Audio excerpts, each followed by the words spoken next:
So this is a Vision, I think it's 200 amp hour 12 volt battery, and it's had some serious abuse. As we can see, you can see there the top is all bent and bulged. Let's go to the side, and you can see here how it's all bent out. See there the top, and there was a cover over these. There's a bit of it remaining. So it's got seriously hot and quite a bit of pressure in there, and I wanted to investigate it.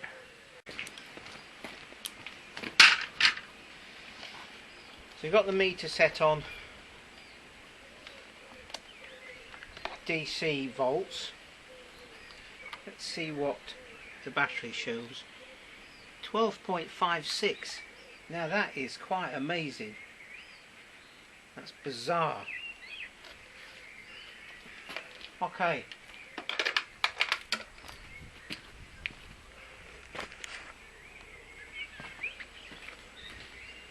And we've got the drop tester here, and I wonder, maybe the drop tester shows 10.5. Chish! There's a lot of current in there still. I'm just hoping to see. Let's just zoom in a bit.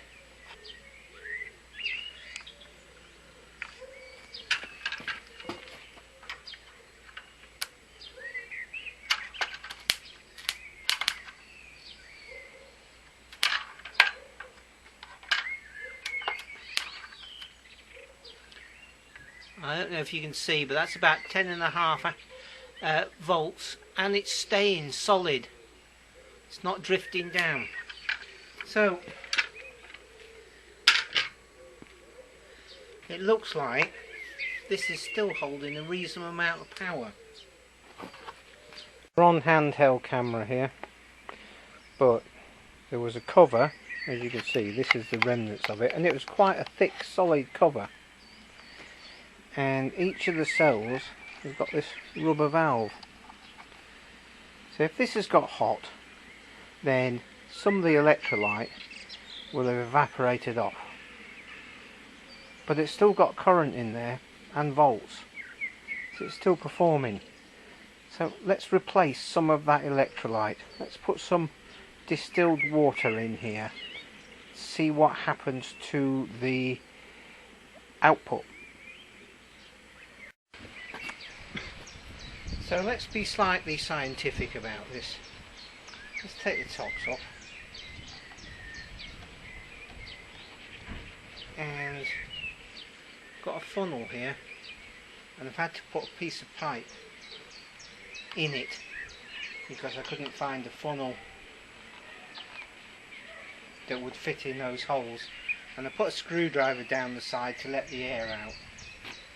So now we need to put a quantifiable amount of water, distilled water.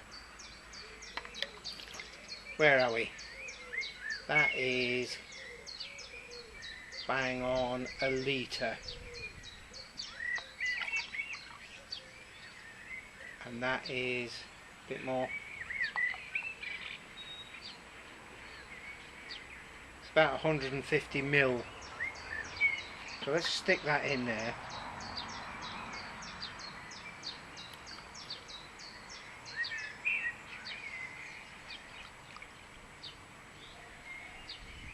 I mean, after all, when this is heated up and it's lost electrolyte, the only thing it's lost is the water element of the electrolyte.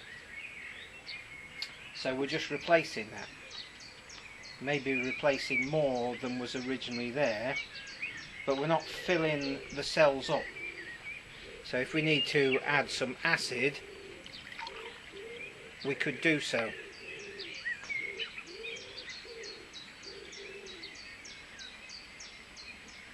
what I'm going to do is I'm going to fill all these up, let it stand for half an hour, and then test it again. Just see what happens. With an opportunity like this,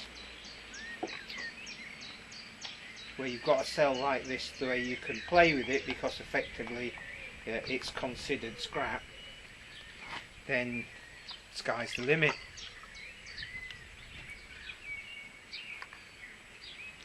It's the old thing about if it's broke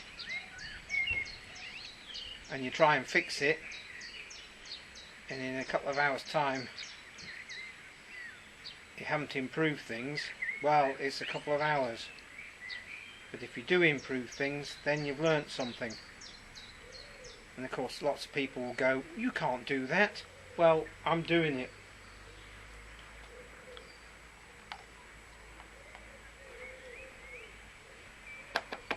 That one seems like it's got a reasonable amount in it now.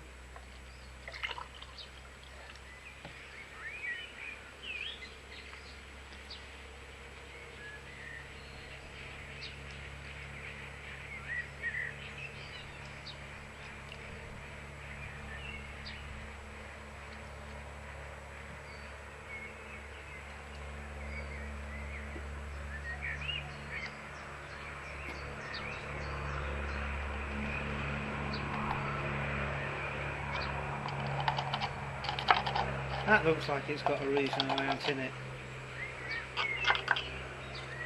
And that one. So maybe 150 ml. It's a little bit on the excessive side, but never mind. Let's see what happens.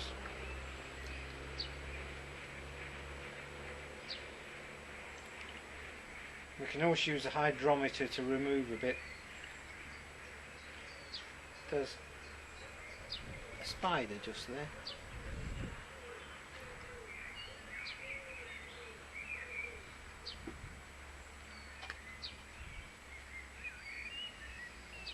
I can see some liquid down in there. Let's just put a bit more in.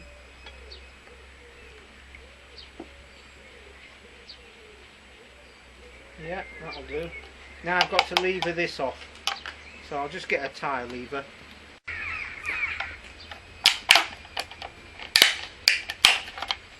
There we go, and it's glued down somehow with something or other.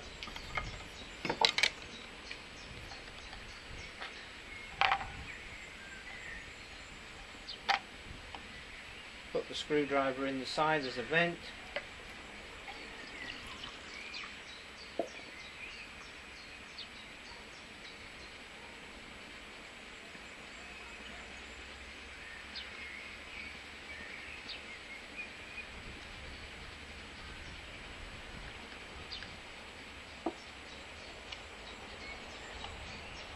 I think that needs a bit more.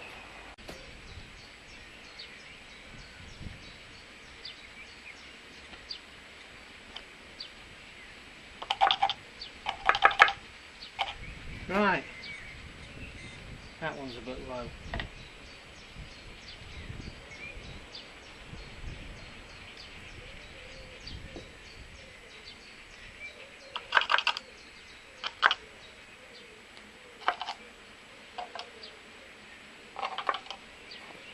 A bit more.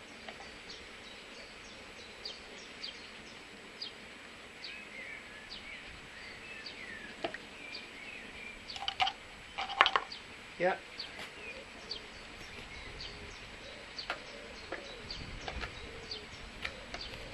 Let's just check the voltage. 12.42. It's gone down slightly, but then we did do a drop test. Now then, can we see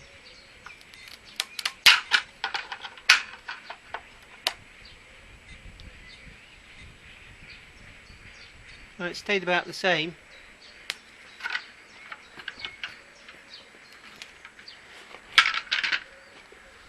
So we'll leave it for a while.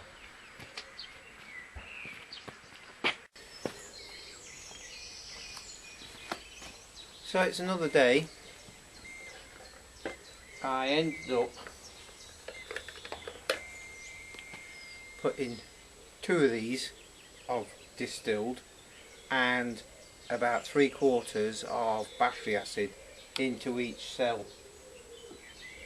When I looked down these little holes, I thought I could see liquid, but then when I used this hydrometer with a very fine pipe on it, it was plain that it was an airlock in there. So I kept topping it up until the hydrometer picked up some liquid to show that there was electrolyte above the plates. Bit of a pain in the neck having small holes there. So that was that. Then I charged this for a good long time. Switched it off about 10 o'clock last night, and it stood overnight to see what happens. Just an interesting thing here, and we'll just zoom in. On this cell, where the top was particularly bad and bent, I drilled out the hole. And this is a bung from a LPG gas cylinder. So that is actually better for this purposes. Still, let's do the tests. Can we see the voltmeter? We can. I tested the specific gravity on a couple of these cells with a hydrometer, and it turned out about 1240, which is a little bit low, but it's not bad considering what we've done. And I suspect with some more charging it would release more sulfate from the plates, and the specific gravity would go up even more. So if we were to use this, we'd have to keep an eye on it. But it's better low than high in this stages anyway. So let's try the volts. I thought it was worthwhile adding a little bit of acid because it just seemed like that was a thing that you could do. There you go, bit of experience. What have we got? 1260, 12.6. That's pretty good considering it's sat overnight and the things we've done to this cell. So let's just try the drop tester. Now we'll zoom in a bit more. Can we see the meter? We can see the meter.